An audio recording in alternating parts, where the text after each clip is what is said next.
Welcome to the Awakened Goddess Show, your source for inspiration, wisdom, and personal discovery. The place to learn from a diverse mix of mentors, metaphysical experts, spiritual leaders, and best-selling authors from around the world. I'm Angela Wilkinson, intuitive coach and founder of the Awakened Goddess Academy. Join me as I explore the minds of my masterful guests while they share powerful insights and easy-to-use tools you can start using right away. Now, let's tap into the energy of the Awakened Goddess and be enlightened by today's guest. Janie Santoy has been an educator for 20 years and on a spiritual path for over 10. She believes that life's a journey that requires ongoing and continuous learning and self-improvement. She admits that she started, shifted, pivoted, all in hopes that by experimenting, she would find what she was seeking. This led her to coaching, energy healing and clearing, as well as EFT. She knew there was more, so she learned about different types of divination, got training in shamanic journeying and healing, and found herself working with the Akashic Records. She's developed a unique method of working with clients that involves leading them through transformation in different dimensions. Janie believes that deep transformation and manifestation happens when we interconnect the fifth, fourth, and third dimensional realities and confidently make decisions to create a life that brings you joy. Let's welcome Janie to the show. Welcome to this episode of the Awakened Goddess Show, where we co-create powerful, conscious conversations on the leading edge. Today I have Janie joining me, and we're going to be talking about the Akashic Records and how to merge technology, spirituality, and entrepreneurship. So welcome, Janie. Hi, Angela. Thanks for inviting me. My pleasure. Akashic Records, these are so curious to me because we can tap in and find out like so much good stuff, right? Yes. Yeah. Yes. So for those people that haven't heard of the Akashic Records or know what they are, can you describe what they are and how we can tap into them? Well, most people think when they think of the Akashic Records, we can think of them like a library and like the internet for the soul, where everything that was ever written about everyone is there. And so you can go and you can look for information. And what a lot of people do is they want to find information about past lives. And that's one of the most common things that people use the Akashic Records for, especially to clear something where you're experiencing a block or you're experiencing some sort of situation that you don't understand exactly in this dimension, like why this is happening to you. And you try different things and nothing seems to shift it. And then you go into the Akashic Records and you can find information about past lives that may be affecting that situation. But really the Akashic Records is much, much more than that. And so that's kind of just the tip of the iceberg with the records. Yeah. Yes. So what dimension are these records in? Well, I think when you talk about dimensions, you want to make sure that we're all kind of talking the same language, right? Because different people will define dimensions in different ways. So the way that I like to think of it is, and the way that I was taught is, we think of the third dimension, right? So the third dimension is this physical existence that we have and anything that is related to that. And then the fourth dimension is anything related to thought. So anything that's not kind of physical, and then so that you're kind of going up, right? And so that's the fourth dimension. And then the fifth dimension is spirit. So the Akashic Records then are in the realm of spirit. So they're beyond thought, right? And then that's where all that information is contained. So some people like to think of it like the collective unconscious, that the collective unconscious is another name for the Akashic Records, and it's kind of the scientific way that we've kind of tapped into it. But I think it's more than what we understand as a collective unconscious. Well, and what I understand is everything has already happened. In whether it's our so-called future, our past, our present, all of these things have already happened, right? And they're in the Akashic records. And so we can tap into that. Is that correct? Well, I understand it differently. It's not so much that they already happened, but there's possibilities. So there's endless possibilities of things. So if you think of that experiment with the light beam, you know, where it was kind of sent through a little hole, and it's depending on who's observing where it ends up. So all possible areas where it could go exist until somebody looks at it, right? So it's the observer that is really determining where the light ends up. So you can think of our lives when we incarnate, like we have a lot of different possibilities, right? But not infinite, because there are some limitations based on where we were born, you know, what family we were born, and what skills we have, and so on. So in the Akashic records, the possibilities aren't infinite, right? So when you think of, you can think of it as everything has happened or everything can happen, right? So there are those, if you can think it, it can happen. It is something that is available. Now it could be a possibility. So in the little video that I'm going to be sharing with your viewers, I kind of explain this a little bit more detail.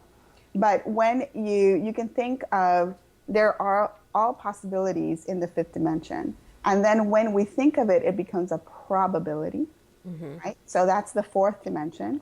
And then when you actually take action, then it comes into manifestation. And that really, we need to take action in the third dimension. So I understand it a little bit differently, but I think ultimately we're talking about the same thing. We're just using different words. Yeah, I totally am with you on that there are endless probabilities, and that like between the wave and the particle and how we manifest. So it sounds like we can move up into the higher dimensions, into the spiritual realm, but then we need to bring it back down, I guess, lower the vibration, slow it down in one way, to bring it to the third dimension, into physical reality. Right. Yeah. And one of the things that we always want to think about is, what are the different blocks and restrictions that are in the way, right? And where are those coming from? So are they things that we created in this lifetime based on our actions and decisions and our habits, you know, things that are so ingrained in us, our habits, not just in the actions that we take, but the decisions that we make and in the way that we think? Or are they things that really came with us from our past lives, you know, things that are either genetic, you know, or energetic. And so those are things that then we can clear. So we're going to clear. Now where it comes from is where it tells you where you need to clear it. So if you can't clear something that is fourth dimensional, really in the Akashic records, right? Something that's in the current now, in the third dimension. If it's existing now, the Akashic, we can clear it in the Akashic records, but then you would still need to act and choose differently in the third dimension. So if you keep choosing the same thing and acting the same way, you're just going to recreate the block that we cleared, right? So ultimately you can clear it, but then it takes you doing something different. Now, if it's something that you're clearing, like a contract from a past life, well, that you would feel a lot more, in terms of energetic, you would feel a lot more relief from it, because it's a past life issue. Like, there's nothing that you did in this life to bring that about. So when you clear something like that, then you're able to move forward. So there's some people who have contracts in their past lives that they don't know about, and then they clear them, and all of a sudden they're able to do things that they kept getting caught. There was a block, something that wouldn't let them make a decision, or they were always sabotaging themselves, and they didn't know why. Well, if it was because of something that was past life, if you clear that, that doesn't come back, right? Because it's past life. But now, if it's current, if it's something that you've been creating in this dimension, in this lifetime, then that's a little bit different. And so that's one of the reasons why I like to think of the technologies, because it depends on what dimension you are in and what dimension kind of the block or the problem or situation is in. And so you would use a different technology to deal with it. So some of them are going to be energetic, right? Some of them are going to be more thought-based, where it requires kind of retraining the mind. There's going to be some that are completely just fifth dimensional that you go and clear them there. So it just depends on where it's coming from. And so a good Akashic Records practitioner will help you to connect and to clear those. But of course, anyone can do that for themselves. They just need to be able to tap in and then be open enough and kind of persistent, right? Because when it's not just one thing, it's when you clear one thing and then something else comes up, right? And then you clear that. And then as you're moving forward and as you're making decisions, then other things may come up. And so you may create new things. And so you just need to be aware of who you are and when you're in alignment. And if you stay in alignment, then you won't create these new blocks. Mm-hmm. So when I work with a client, we first get a reading, we clear the blocks, right? And then we move forward based on the information that you have about your soul.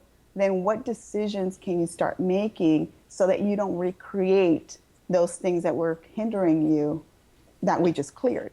Because if you don't start making new decisions and learn to be in alignment with who you are at soul level, then you're going to keep recreating those things, and you're going to need to go to your energy practitioner. You're going to need a lot of clearing. You're going to need to have those practices over and over because you're still recreating them. And so the trick is to kind of clear the slate and then move forward in a way that's in alignment so you don't create them. Yeah, well, and you say that anybody can tap into their Akashic records and work on this. However, it's hard. It's hard because we a lot of times can't see our own stuff. Right. And the stuff that is like those deeper issues are usually painful or really challenging for us. And so, that's why it's so great to have someone like you to be able, you have this objective point of view and you can be like, hey, this is what I see and shift that. Yeah. And you have a really cool system that you've designed that helps tap into and really identify what these blocks are and how, you mentioned about alignment and how we align with maybe, say, if we're in a business and we're putting something out there, how aligned it is. So I would love for you to talk about that. Yes. So that's another kind of exciting component that I work with. So one is looking at the person kind of as an individual, because we all have this kind of soul blueprint that we work with, right? So having that information is relevant for all areas of your life, so not just for your business.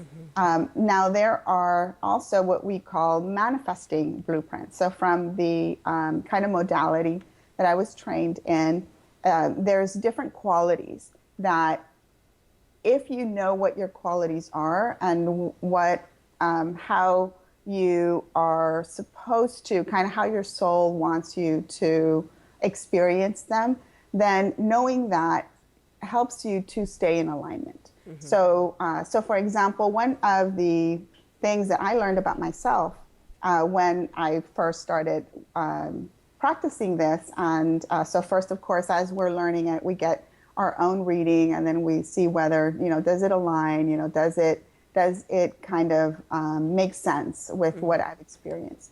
And so one of the things that I would always fight against was my kind of need to learn a lot of stuff and and then work with it and work with it and get a bunch of pieces. And and so I always knew that I was looking for pieces. And so eventually it was really frustrating because I knew that eventually everything would come together. So it's like putting a puzzle together, but not having all the puzzle pieces, where you're kind of, as you go out, you find another puzzle piece. And as you go out, you find another puzzle piece. And so I knew that I was like that, anything that I did, that was kind of my pattern, that I always, and I didn't recognize, I always thought that was a bad thing. I always wanted to be different. Because isn't that what we all do? We all we look at how other people do things, and we're like, how come I can't be like that? It looks like it's so much easier. Right. And so, because the other, so the kind of, there's a spectrum. So there's a spectrum of using these pieces and putting them together, right? So that's one side of the spectrum. And then the other side is creating things. So creating something from nothing. Mm-hmm. And so it's like, well, that, and especially now, I think with in the modern kind of the 21st century, we really celebrate creativity and we celebrate innovation, right? So we all want to be innovative. We all want to be like creating the next best thing, right? This new thing.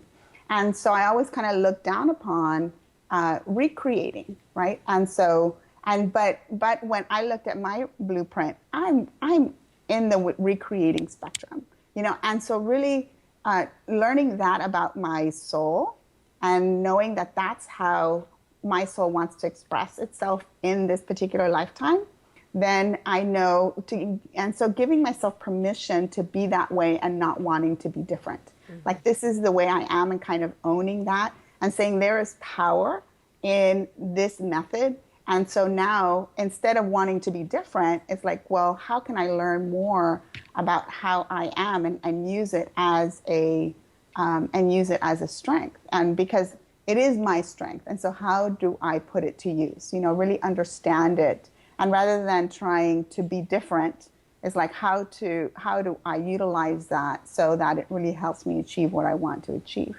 Mm-hmm. Yeah, because it seems like the more we resist against our natural abilities and our natural tendencies, the less successful we'll be, because we're really trying to, I guess, recreate the wheel, right? When, or we're trying to change ourselves, and that takes a lot of energy. Yes. Well, and I think we're not honoring the gifts that we're bringing. Mm-hmm. And so we are bringing certain gifts. And so we want to be different, then that means that we are saying, well, our gifts are not good enough. And so rather than wanting to be that other thing or like that other person, is saying, well, what are my gifts? And really understanding them, and how can I, do my job, or how can I parent, or how can I, build my business using these gifts. And so when you use them, then that's when you're in alignment. So it's really, mm-hmm. First is understanding them. So the way that I think about it is going into the fifth dimension to really know who you are. And then you have to bring that down to the fourth dimension and really understand, mm-hmm. right, what those mean.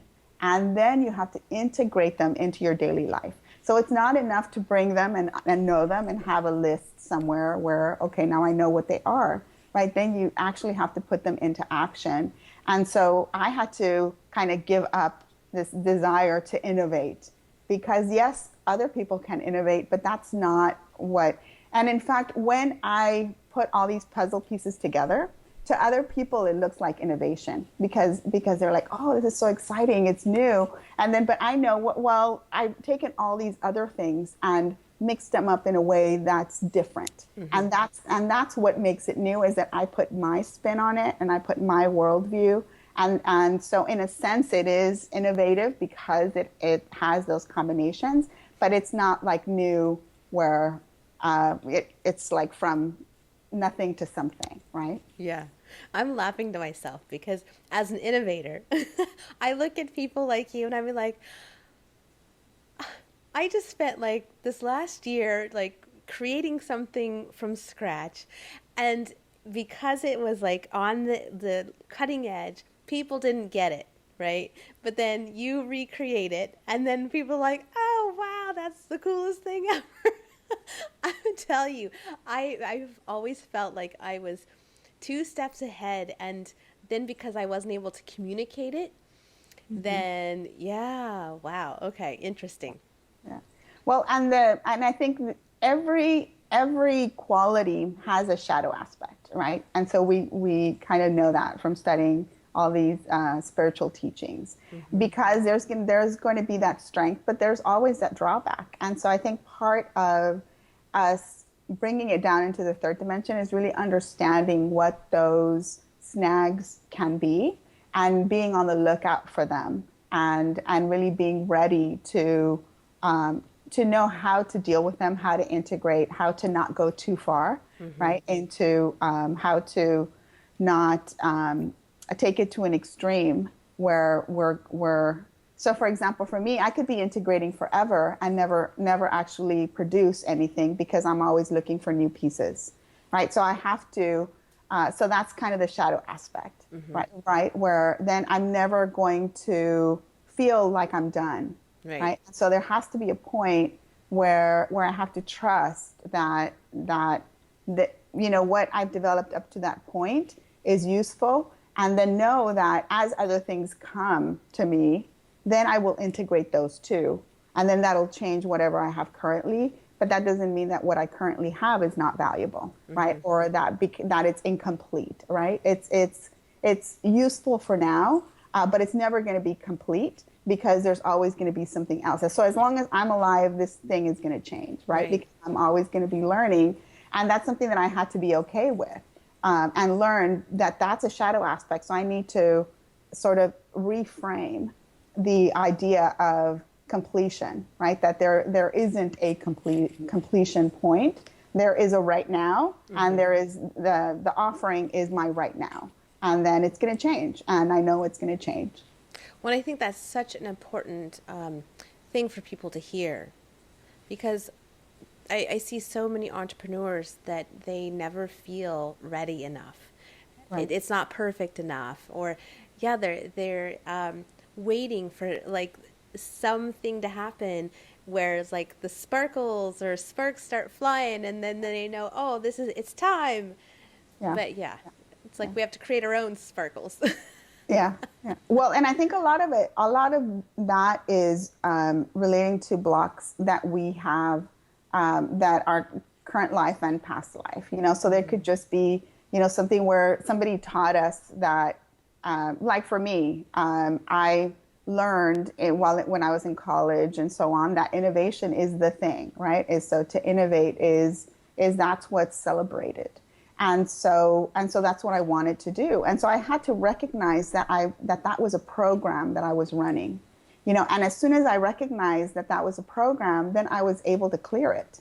But as long as I didn't know that that was a program that I was running, that I learned when I was in college, and it's something that's cultural, that it keeps, there's a lot of people that still run that program, then as long as I wasn't aware, I wouldn't be able to clear it. But when I became aware, then I was able to clear it, and so I'm able to change my perspective. So there's a lot of different modalities that allow us to do that. So there's EFT, which I've also studied. But one of the things that I love about the Akashic Records is that EFT is kind of where you have to, you kind of have to dig and explore, and you kind of, it doesn't come. Kind of the knowledge doesn't come easily a lot of the times. And so with the Akashic Records, there's different protocols that you can use. And, because we know what the programs are out there, right? So it's easy to kind of get like a matrix, to develop a matrix. What are all the different beliefs that I've been exposed to? And then develop a matrix. And so when you are experiencing something, is use, tap into the Akashic Records and then use those techniques and use your matrix as a tool. Okay, what is it that's affecting me now? And find out from your matrix and then clear it. So this matrix, can you describe this a little bit more? Well, what I'm talking about is a matrix that we would create. So Mm-hmm. for example, I know with EFT, if you studied under Gary Craig, he talks about creating like a list of all the different beliefs that you have, Mm-hmm. right? So basically, that you could make it into a matrix, and a matrix, it would just be a list of Oh, all okay. the different beliefs, and so what you can do is so each person can create their own. You don't need to have somebody else create the matrix for you. You can create your own. There are people who create them, and you can use theirs, but theirs may not necessarily align completely with your vocabulary, or with how you say things or how exactly you learned it. And so the key is to put everything down that you can recognize, and then start clearing it, like little by little. So, Gotcha. so EFT teaches that, but there's a lot of different modalities. And so the Akashic Records is the one where you could use that matrix and just go, is this it? Is this it? Is this it? And I think um, there's another modality, the code something. What is it? There's the emotion code, the healing code, the body code. There's a Yeah. lot of So codes out there. So those modalities also use matrices, and so Okay. matrices are just Yeah. lists of different emotions, Gotcha. right? And so you would have to tap in through with your whether you call it through your intuition or to the Akashic Records. Basically, your intuition, you're tapping into the Akashic Records is basically what you're doing, or to the Akasha or to the Akashics, depending on how you want to think of it. So that's what you're doing, and then you would just use your matrix and just go down and determine. You can, if you've taken a pendulum class and you know how to use a pendulum, you can go through your matrix and determine which one is the one that I need to clear, and then use whatever energy modality you're working with to clear it. Mm-hmm. Very cool. Got it. I understand now. Okay, so innovation and what was the flip side? Innovation and Recreation. recreation. So that is that a quality? Is that what you call them? Mm-hmm. So I call them the 7 sacred soul qualities, because Okay. there's 7 that you can look at, and so each one of us falls into a specific point in the spectrum of each of the qualities. So the qualities are kind of like, you can think of them like polarities, but there's not a negative or a positive. It's just two kind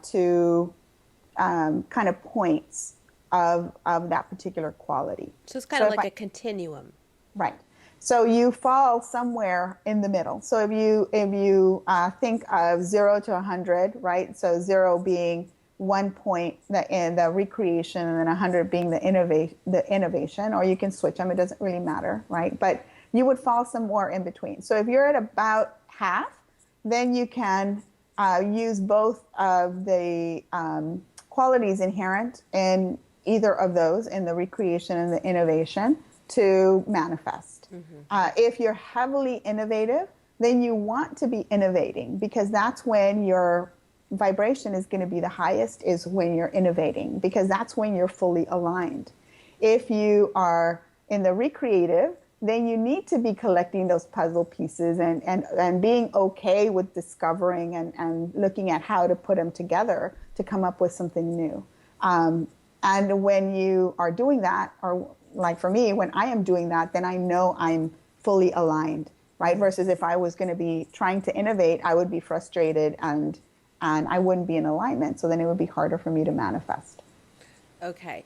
So for people that, just in using this one quality as an example, if you had mentioned earlier that you were kind of downplaying the whole recreation piece, and you wanted to be more innovative.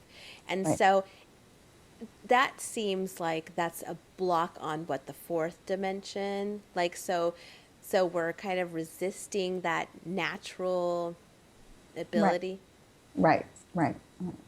And I think it's beyond natural. It's soul level, right? So when you think of natural, at least for me, when I think of natural, I think of my body. I think of how it's embodied. right? But you want to think of that is how your soul wants to express itself, right? And if you are wanting to be different, then you're going against your soul expression, right? And why do we do that? Well, we do that because we've been programmed. You know, we do that because culturally we have all these stories and all these beliefs about what is the right thing. And of course, we all want to be good, right? So we all want to do the right thing. And so the right thing isn't always, or what the culture says is the right thing, isn't always what our gifts are. Because if everybody was innovating, I mean, seriously, if everybody was innovating, I mean, you know, then that means that we would always be creating something new. And well, what would happen to the stuff that we've already used? You know, what would happen to that? You know, There and would be no upcycling or recycling or downcycling. yes, and a lot of times, what we think of as innovation is actually recreation, right? It's actually people taking the old and reconfiguring it to make something new. So a lot of times what we think of innovation is not really innovation, because true innovation is taking nothing and creating something. That is true innovation. And there's people that are highly gifted in completely innovating, is seeing what's in the future and then going in that direction, right? But there are other people who are very gifted in looking at, well, what do we currently have? And how can we make it better? How can we repurpose? You know, how can we take from here and then combine it to make something new, because we need something else. And so I think both are very important, but culturally we've only celebrated one, you know. And so if we are recreative, we need to know that, so that we can kind of start honoring it in ourselves. And then we need to recognize that it's valuable, and think about, well, how do we actually live that? You know, how do I give myself permission to be recreative, right? And I know that it's going to lead me where I want to go, you know. So if I want to manifest something, then I need to be looking at what the pieces are that I need to put together. Sure. Because I know that that's going to get me there faster than trying to just, you know, start with nothing, because that's where my field of genius is not there. So you say there are 7. So can you quickly tell us what the others are? Sure. So I have my handy notes here. So so like I said, so one is the how you put pieces together or create from new. So that's one. Another is how you learn about yourself through either looking at how people are different from you or how they're similar from you. So those are 2 parts of or 2 sides of the spectrum. Another would be looking at, and a lot of people are doing that right now, which is we're filming this at the end of the year, and I know it's going to be broadcasted at the beginning of the year, but we're all goal setting, right? Goal setting for next year. Everybody wants to do this. But your soul is either more process oriented, which means that it's not so much what you end up with, but how you get there that's important to you. Or the other side of the spectrum is your goal oriented. That means that you want to have the outcome, because the outcome is what's going to be motivating you.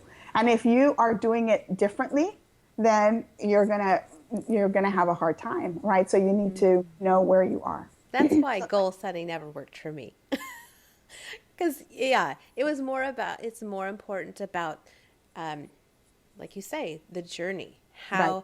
Like, it's really important. Like, if I were to have a goal of, I want to make $100,000 in this time period, it would be more important for me to do it my own way and not just go get a job. Right. Yeah. Right. And so knowing that about yourself, of course, we have to have outcomes, right? Because we're going to produce those. I mean, if we have a business, then we want to make money. I mean, that's one of the outcomes that we have. You know, we want to help a certain amount of people. But so we do want to have goals. But if you're really process oriented, you need to also make sure that you look at where what is it that you love to do? Because doing that thing that you love is going to get you to those outcomes versus just focusing on the outcomes isn't going to do it for you. Yeah. Yeah. So that's really important. Yeah. And another one is how you process information, whether you process it by engaging with other people or you process it more internally. So those are two sides of the spectrum. And then another thing to consider is that sometimes we're not on either side. Sometimes we're in the middle, right? So just because, sometimes we can be heavily on one or heavily on the other side of the spectrum, but sometimes we're not. So sometimes in some of these qualities, we're in the middle. So that means that we can, it brings certain advantages because we can take dimensions from the different parts of the spectrum that we can work with. But then that means that we're not like really driven by either one, right? So then that's the challenge, is figuring out then how do we integrate the two to really help us move forward. Mm-hmm. The other one is really considering whether we like things to be similar all the time or whether we need things to be different. So for example, are you the type of person that you need to move your furniture every couple of months because you get really bored with it? Or, if you come in and somebody has moved your favorite book from that corner of the table, like you're really upset, So you can either want to be really consistent or want to be really variable. And so if you are wanting a difference all the time, then you are trying to do things the same way, that's not going to be helpful for you, because you're going to get bored, right? Because you need that difference to keep you interested, right? But there are some people that cannot handle change. It's like, if you change it on me, I'm going to go bananas, so then there would be on the other side of the spectrum. Now, one thing that you have to consider is that who we are at soul level isn't always how we're showing up. So a lot of times we show up differently because of how we were raised, what we've learned. And sometimes I've gotten clients who have gotten certain readings and they're like, no, I don't really think that's right. And then we dig a little deeper and it says, well, how has that been working for you? Mm-hmm. Oh, well, yeah, I haven't really been manifesting. And so then we tweak things and say, well, how could you then start living this? Let's just experiment, right? How could things play out if you started focusing more on this, right? Before we go into the Akashic Records and try to find our mistake, right? Because in the Akashic Records, there are no mistakes. So, and so then they see, oh, yes, this is actually easier, but then we have to find the programs and really clear those out. Mm-hmm. So that's really important. And then the next one is really thinking about whether you instigate or whether you react. So how do you, when you respond to things, do you wait for something to happen so that you can act, or are you the one who is acting, right? That's another quality. And then the last one is thinking about if you are in. So for example, for business, you can think of, do I like to work with a lot of people, or do I like to work with small groups of people? Mm-hmm. Do I really want to be exclusive in the type of people that I work with, or do I not want to exclude anyone and really, want to work with as many people as possible? So that's another quality, and those are the two sides of the spectrum. Interesting. Oh my gosh. I could see how these would apply to really all areas of our lives. Yes. Yeah. So this is really, if you want to improve your health, if you want to improve your relationships or your career or your business, yes, because these are soul level qualities. Mm-hmm. So that means that these are going to really affect everything that we do. And so trying to show up one way in our relationship and showing up a different way in our business, then one of the ways is not going to be working, right? So if you're aligned in your business, but you're not in alignment in your relationship, then you're going to have problems, right? Mm-hmm. So you need to stay in alignment in all areas. And how you stay in alignment is going to be a little bit different based on the different area of your life. Interesting. Before we started the interview, I did get some information from you, some personal information, so that I could tap into your records. So when we tap into the records, we want to make sure, especially if you're a practitioner, that you tap into the correct records, right? Yeah. So we ask personal information to make sure that we are able to tap in.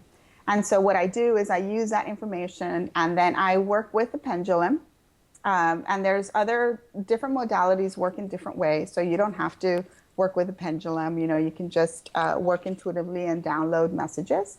But I find that working with the pendulum really allows me to verify the responses, right? And to not second guess the information that I'm getting. Even though the more that I use the pendulum, the more claircognizant I become. So I do get the downloads, but I'm able to kind of verify with the pendulum. So that's what I'm going to do. So I'm going to go ahead and tap in, and then I will go into Akashic Records, ask specific questions about these specific soul qualities, and then I will let you know what I found.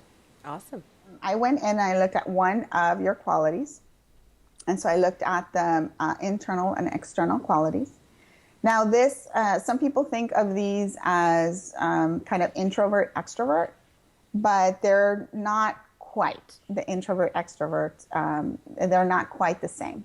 So when we're talking about internal versus external, it's how you process information, right? So when you process information internally, so that means that you need to, so a lot of introverts are internal, right? Because they need to be away from the crowds to process information. But there's a lot of people that actually think they're introverts, or they are introverts and think that they're internal, but they're not. They're actually external.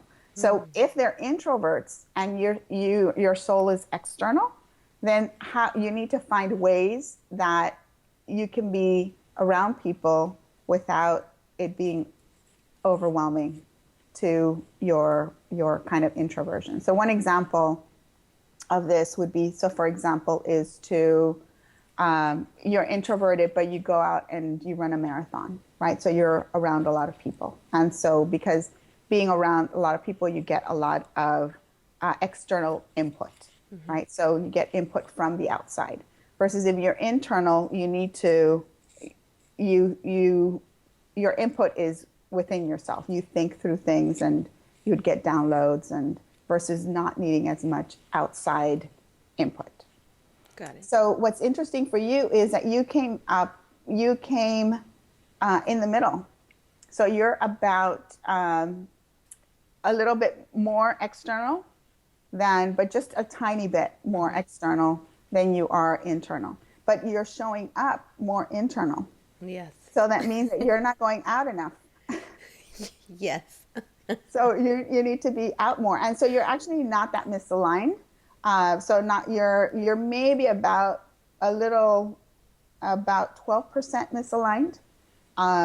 So you're I don't know if you were more but right now you're about 10% misaligned. So that means that you need to seek outside stimulation, like outside engaging with other people to bring in the ideas and to have things really gel and click for you. Is you need to have other people around you, and you need to have them, you need to be engaging with them. Even if they're not the ones that will give you the ideas, right? But just engaging with other people and having that energy kind of outside of you is what is going to help raise your vibration. So if you're too much, if you're alone, if you're indoors a lot, if you're too much in front of your computer, if you don't engage enough with people, then that's not, you need a balance of the two, but you're a little bit more external. So if you find that you are spending too many days where you are maybe just in front of the computer, you've been working and you haven't been out and you haven't talked to somebody, or you haven't been around people, then you need to seek it out. So for you, it may not necessarily be being around a lot of people, maybe 2, 3 girlfriends or a small group, but you do need that outside contact Yeah. to get your vibration. So if you ever feel your vibration is coming down, seek company, right? Because then that automatically, or just going out and being around people, that's going to increase your vibration. Yeah, it's interesting.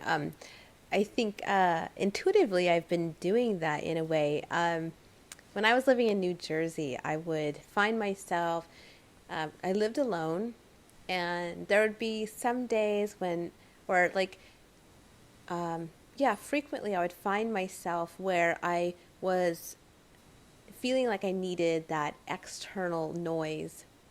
And so I would just go down to Starbucks and sit and work there for a few hours and just have that interaction. So that's interesting.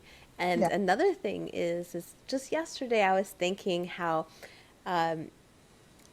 one of the things I'm going to start doing is find maybe some networking events or so this is like Yeah. perfect. I love Yeah. it. Confirmation. Confirmation. Yeah. Yeah. Yeah. Yeah. So interesting because it's like, even with interviews, it like gives me this opportunity to, it's like this co-creation this dialogue that we're having going back and forth. And so, yeah, I'm curious to like find out like what those other areas are because this is like so right on. Yeah. Well, and the key for you is even though you do like that external input, you can't have too much of it. Too Right. much of it would not be good for you. You No, know, it so feels chaotic right. and Right. overwhelming. Right. Yeah. Right. So a lot of the internal qualities, um, you also thrive with those, and just knowing that, but going too far into the internal, or being alone for too long and not having that then that's going to bring your vibration. So the key is to know, I'm feeling down. Okay, it's because I need to be around other people. I haven't been around other people in Interesting. in a couple of days or in 3 days, or and so I need that. But Yeah. also know that if you're going to go out to a conference, you can only probably do that for maybe a day or two. You can't do that for an extended period because then that would wipe you out. Yeah, it's interesting because in like an environment where I am out and social, I find myself like I feel my energy like raising so much that I'm really not in my body. So it's like I become like really like animated and like the social butterfly, but then it's like I definitely need to get ground and bring all that Right. energy down. Right. Yeah. Yeah. Yeah. So because it starts, it raises your vibration, but then there's a point where it's kind of like something that when you wind it up, it becomes, and then it becomes too much, and then it could I'm thinking of it kind of explode, because it's wound up. So it is in grounding that back.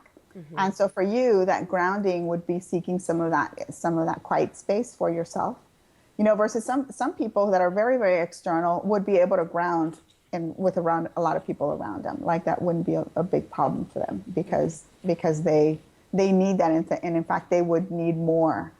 So instead of for you, right, it becomes too much where you need to bring it down. For them, they just need more and more and more because they're if they're more on the external side. Now, for me, I'm really internal. So I know that if I'm going to go out where there's a lot of people, even if it's a small group, like I'm going to need to recoup. Like usually, if I go to a conference or an event, like I need several days to recover. Wow. Because I'm so on the other side of Mm-hmm. the spectrum. Mm-hmm. So is there one area that you find people most out of alignment? I think one of the hardest things to do is to think about how these all interrelate. Because even though we can think of this as one quality, well, there's seven of them, right? And so the seven of them is really first really understanding each one, and then thinking, well, how does this one affect this other one? and how does this other one affect the other? So for example, for me, one of the ones that was really is like I'm really reactive.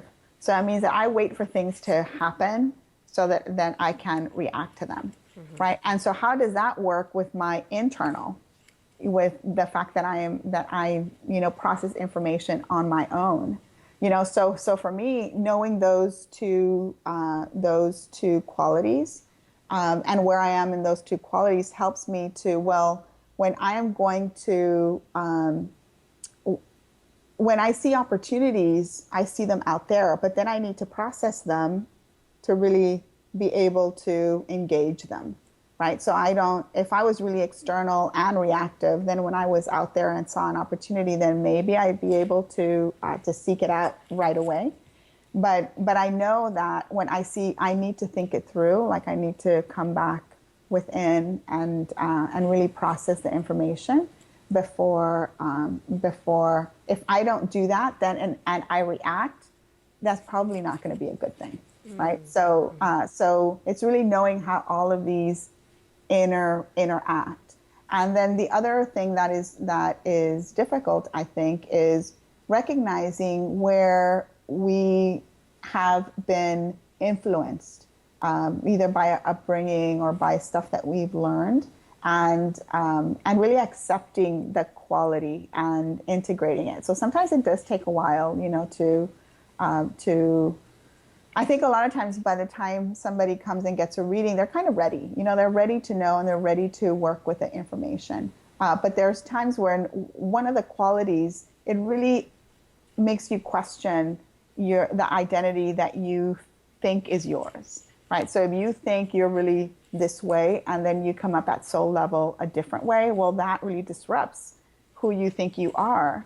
And then you have to come to terms with that. And so everybody's process is a little bit different, and thinking, well, you're not really, how do you express that quality in a way that is going to bring you joy, right? Because a lot of times trying to do it a different way isn't really working. We want it to work, but isn't really working. And that's why we seek help.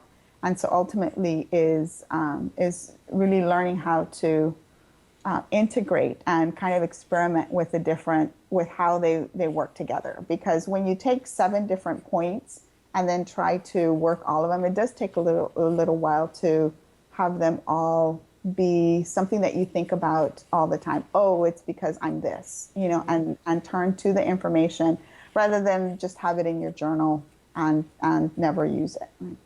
Yeah. Well, it's interesting how these things can affect, like, using a business as an example, how it will affect like what we put out there, our offers, our purpose, our why. And right. And one of the things we were talking about earlier is bringing it down through the different dimensions, and how, having this awareness brings it from the 5th dimension down to the 4th dimension, right? And then how we embody it into the 3rd dimension is where we're taking that action.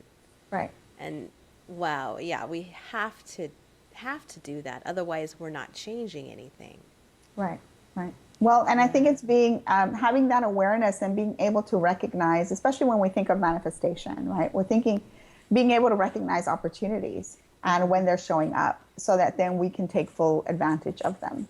So when we are not aware, then we may not see the opportunities. So if, for example, that you are external, you need to go out and seek people, right, or be around people when you are feeling your vibration lower. Then if you keep getting those nudges and you don't listen to them, right, there may have been an opportunity there. There is a reason why your soul was kind of calling you out to do those. And so if you're getting those nudges because you're getting those messages to align, And then when we keep, no, I'll do it later because I have so much work to do, or no, I'll do this because I'm scared, I don't want to get rejected, or no, and so then we don't take action. And so in a way, kind of those nudges is the universe is sending us those messages, or, we're getting them from the Akashic records, from our guides, however you want to think about it, so there's different ways of thinking about it. But then we have to act, then ultimately, once we have the information, then we do need to start making choices in alignment with the information that we have.